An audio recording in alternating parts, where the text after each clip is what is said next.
So we installed the battery bank into the original location on this trailer, which happens to be underneath this bench right here.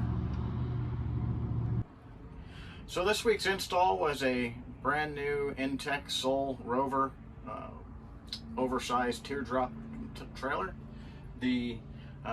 What we ended up installing was 4 Battleborn batteries, a MultiPlus 3000, and then adding an additional 3 Zamp solar panels onto the roof for a total of 600 watts, all running through a 130 solar charge controller.